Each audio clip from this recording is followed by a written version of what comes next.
Hi everyone. ये जो video है वो स्टार्टिंग हो रहा है चैप्टर का the making of a global world. इस चैप्टर का स्टार्टिंग का ये वीडियो है, पार्ट 1 है। तो हम शुरू करते हैं। Globalization refers to all such business activities of the world that can be carried out freely from one place to another. देखो, यहाँ पे कहने का यह मतलब है कि ग्लोबलाइजेशन उस बिजनेस एक्टिविटीज़ को, मतलब कि व्यापार से रिलेटेड जो भी एक्टिविटीज़ होता है बिजनेस की, मतलब कि यहाँ पे प्रोडक्शन हुआ उसको जाकर कहीं और बेचना है, उसको हम लोग बिजनेस एक्टिविटीज़ कहेंगे। तो बिजनेस एक्टिविटीज़ रिलेटेड जितना भी काम था जो एक जगह से दूसरी जगह पे आसानी से लोग कर सकते थे, उसको यहाँ पे ग्लोबलाइजेशन मतलब ग्लोबलाइजेशन उसी को कहते हैं कि तुम एक जगह से दूसरे जगह किसी भी काम को सामान बेच सकते हो, उस पर्पस के लिए तुम ट्रैवल कर सकते हो, बिना किसी के रिस्ट्रिक्शन के, बिना किसी रोक रुकावट के तुम कर सकते हो। उसको हम लोग ग्लोबलाइजेशन कहते हैं।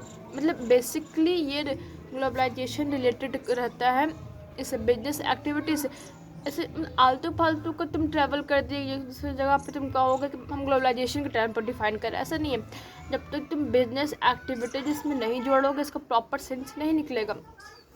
तो ग्लोबलाइजेशन मतलब कि तुम एक जगह दूसरी जगह तुम ट्रैवल करोगे बिजनेस को रिलेटेड, किसी काम को लेकर, अपना सामान को बेचने के लिए, उस किसी और देश से सामान लाने के लिए, चाहे एक शहर से दूसरे शहर तुम सामान ले जाना चाहते हो, किसी को बेचना चाहते हो, तो उसको हम लोग ग्लोबलाइजेशन कहेंगे। स्पेशली बिजनेस के पर्पस के इर्द गिर्द जो काम है उसको हम लोग ग्लोबलाइजेशन कहेंगे। आगे कहते हैं, it is an economic system that has emerge since the last 50 years और सो। तो कहता है कि ये जो है बिजनेस का एक तरह का एक सिस्टम है, मतलब एक सिस्टम है जो लगभग आज के 50 साल या थोड़ा उससे पहले ये उभरा है। पहले था लेकिन इतना ब्रॉडली नहीं था। अब के 50 साल पहले के लगभग से ये उभरा है। देखो, अब तो लोग मतलब एक देश से दूसरी जगह आसानी से एक्सपोर्ट इम्पोर्ट होता है, एक शहर से दूसरे शहर एक्सपोर्ट इम्पोर्ट होता है। आगे कहता है, today when we think about the dramatic and visible science of global interconnections in our lives, it is also needed to understand the phase through which this world in which we live has emerged.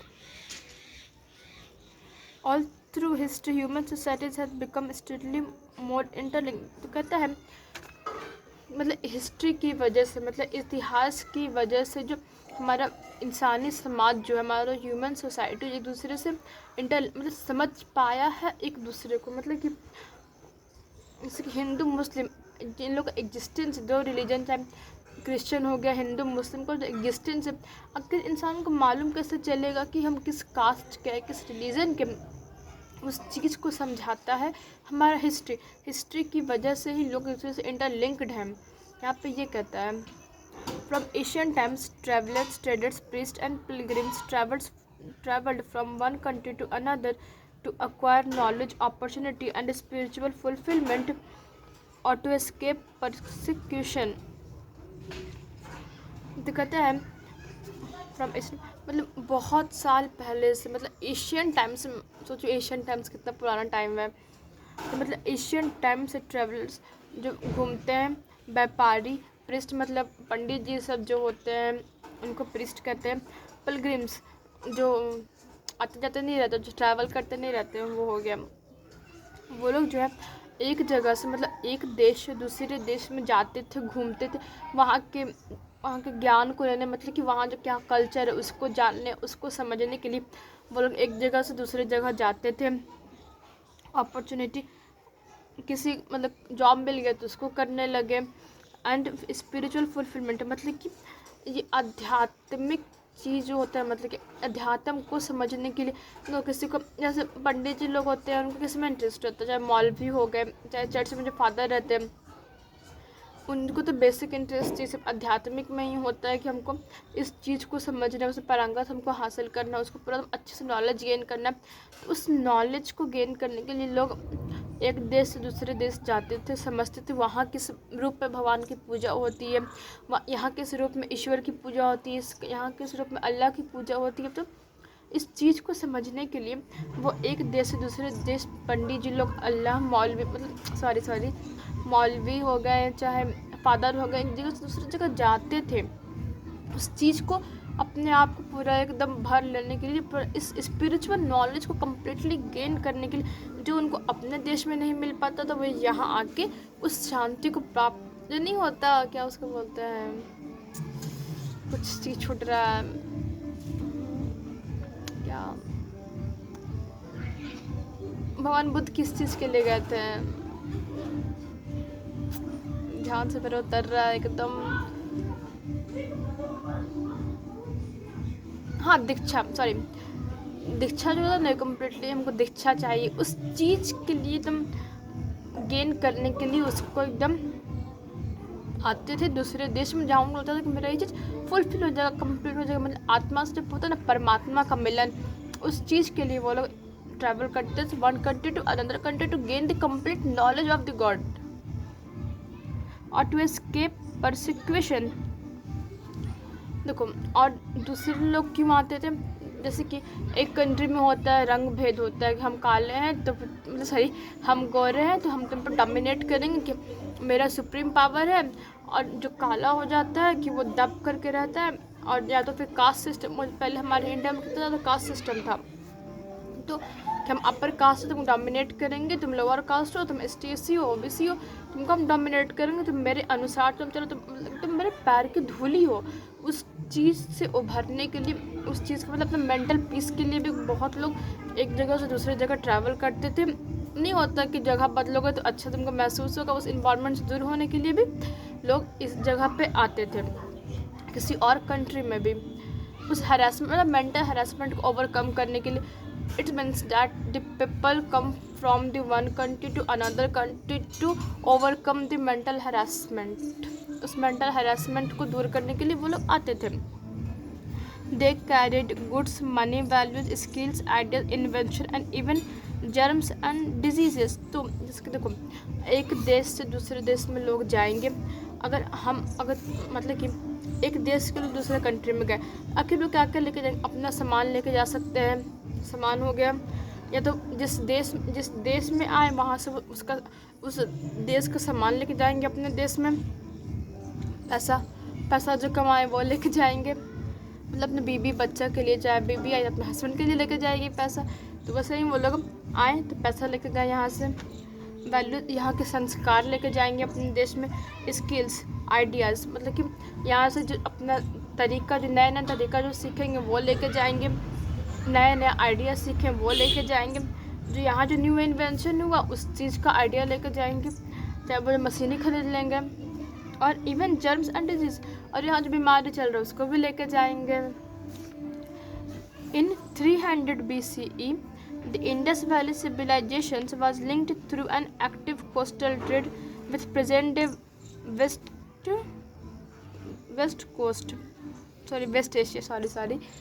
Asia।